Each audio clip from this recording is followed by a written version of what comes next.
उनके ख़त और आप की 242वीं कड़ी 242nd एपिसोड में आप सभी का हार्दिक स्वागत, अभिनंदन, स्वागत और आभार।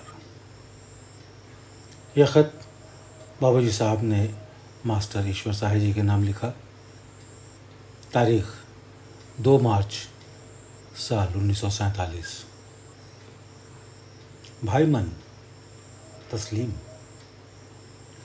ख़त मिला और उसी रोज़ पंडित जी का भी ख़त मिला।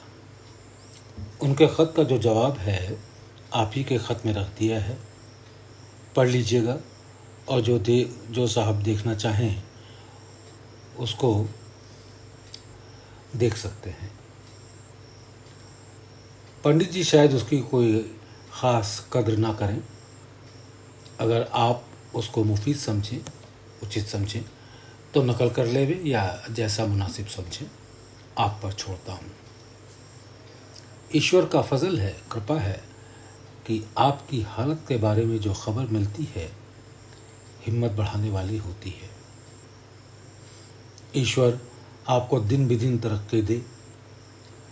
आपने जो अपनी हालत लिखी है ये अदना दर्जे की फनाइयत का एक तलछट है, मगर यही अदना अफजल कही जा सकती है,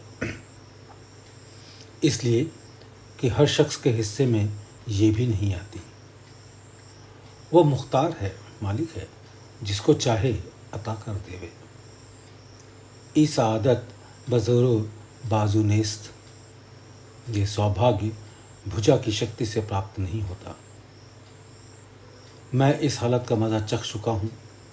आपके लिखने पर फिर से याद आई सदाफरी सौवार शाबाशी ऐसे एहसास पर। ईश्वर ने चाहा एहसास आपका अभी और खुलेगा। पंडित जी के ख़त में 2-1 नई बातें लिखी हैं, गौर फरमा लीजिएगा। छाया की तबीयत अब बिल्कुल ठीक है।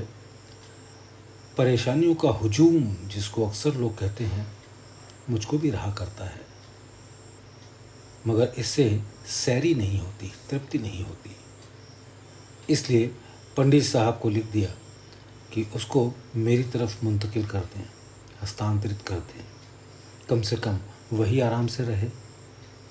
यहाँ तो जहाँ 1 लादी वहाँ 1.25 लादी का मजमून है। आप तंबाकू लाए थे और मिर्चें भी, उसके दाम पूछने की मुझे याद नहीं रही, लिखिएगा। और जो तंबाकू आप पहले लाया करते थे वो मुझे ज़्यादा पसंद है। मैं अपने बारे में अभी कुछ नहीं कह सकता। बहरहाल होली तक आना तो गैर मुमकिन मालूम होता है। वैसे ईश्वर जाने, जब उसको मंजूर होगा चला आऊँगा। दिनांक 3 मार्च 1947। ऊपर का ख़त कल लिख चुका था, आज एक पोस्ट कार्ड आपका मिला। दर्द की हालत पर चिंतित हुआ। ईश्वर मालिक है, वो फजल करेगा। ये बीमारी में जो इत्मीनान आपने जाहिर किया है यही तरक्की की निशानी है। हमारे यहाँ 2 बातें ज़रूर होती हैं, बीमारी और मांदगी यानी थकान में कैफियत अच्छी और आदतों में फ़र्क। आप पुत्ती बाबू का ख़त पढ़ लीजिएगा और जो उसमें तहरीर है उसके बारे में राय कायम करके लिखिएगा कि आया उसका जवाब देना चाहिए या नहीं। फ़कत यानी इतना ही। दुआ गो रामचंद्र।